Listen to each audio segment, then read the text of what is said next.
breaking news right now on KCAL 9 News at 4.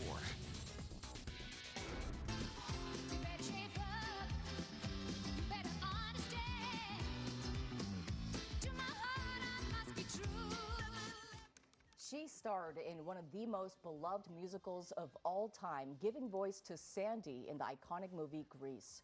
Today we learn singer-songwriter, dancer, and actress Olivia Newton-John has died at age 73. Welcome to KCAL 9 News at 4, streaming on CBS News Los Angeles. I'm Susie Sa. And I'm Leslie Marin, in for Juan Fernandez. Now, Olivia Newton-John's family says she died peacefully, surrounded by family and friends in her Southern California home today. The four-time Grammy winner fought a decades-long battle with breast cancer. KCAL 9 entertainment reporter Suzanne Marquez joins us now with more on her life and legacy. Suzanne.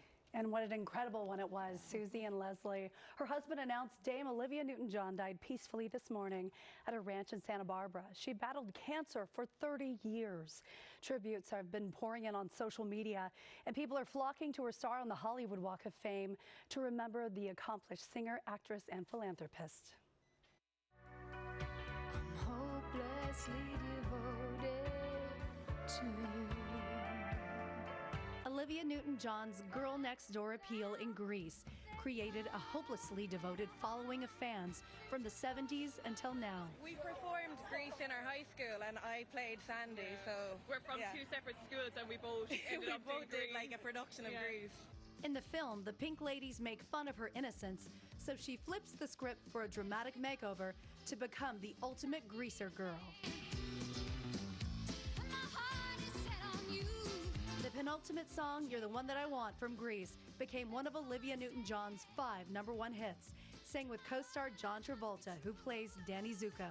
He remembered his co-star on Instagram, saying, "My dearest Olivia, you made all of our lives so much better. Your impact was incredible. I love you so much.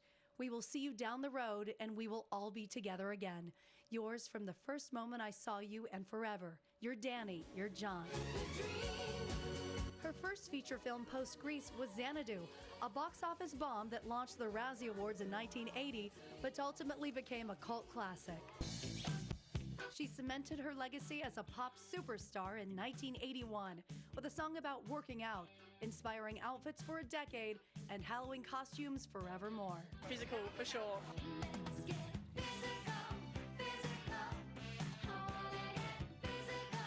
Let's Get Physical spent 10 weeks at #1, her biggest hit. Olivia Newton-John would sell more than 100 million albums during her 5 decades in music, but for many, she lives forever in their hearts as Sandra Dee. She also started the Olivia Newton-John Foundation Fund, dedicated to researching plant medicine and cancer. She was on KCAL 9 News promoting it just about 4 years ago, and we lost her at 73. Suzanne, what a legacy. Thanks so much. Well, there are new developments in that fiery wreck in Windsor Hills that killed 5 people and an unborn child. Now, late today, LA County District Attorney announced criminal charges against the driver accused of causing that horrific crash. Our KCAL 9's Jasmine Villa live outside the courthouse right now in downtown LA, where that nurse is expected in court. Jazz. Yeah, she is, Leslie. Now, the district attorney, George Gascon, charging her with multiple counts of murder, saying that her conduct was so egregious. I did just step out of the courtroom here, where any minute now we are told that 37-year-old Nicole Linton will be making her first court appearance. I saw family members of one of the victims, Reynold Lester, sitting inside of that courtroom. Also, if convicted, if she ends up being convicted on all of those counts, we're talking about 90 years to life in prison. There's catastrophic damage to the families and friends of those killed and injured.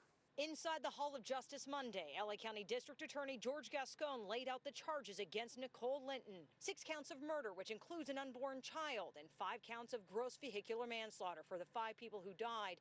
The law does not allow this charge for an unborn child. Today we are going to be filing criminal charges in connection with last Thursday's tragic crash that killed 6 people and injure 6 others. The Houston native and a registered nurse was the driver of a gray Mercedes-Benz that Gascon says careened through a red light around 90 miles per hour at the intersection of Slauson and La Brea Avenue last Thursday. The fiery crash killed 6 people, including pregnant mother Ashray Ryan, her unborn child, and her 11-month-old son Alonzo.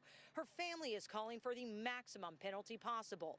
Reynolds Lester was also in the car with Ryan, his pregnant girlfriend, on their way to a doctor's appointment when their car was hit. A young family was destroyed at a blink of an eye. In all, Gascon said at least 6 cars were struck. 2 women in a Nissan Altima were killed. They have not yet been identified. Tabia J. Johnson says she was in the intersection in her car and witnessed the horrific crash, posting this video to social media minutes after.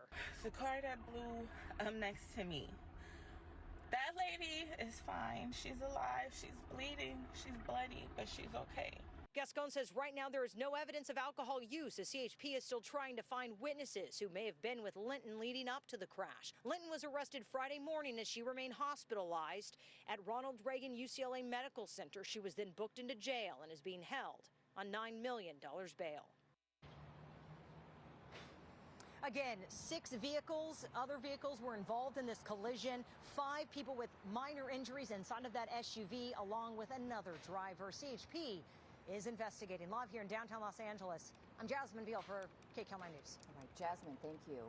A surprise plea deal today in a string of BB gun shootings scaring drivers on local freeways. 35-year-old Jesse Rodriguez pleaded guilty to 3 felonies tied to a string of shootings. A judge sentenced him to 10 years in prison. Rodriguez also admitted to a prior strike. Now, last year, dozens of vehicles were shot with BB guns on area highways and roads. Rodriguez was caught after a Tesla's rear-view camera captured his maroon Chevy Trailblazer after the Tesla's back window was shattered. There were over 100 shootings.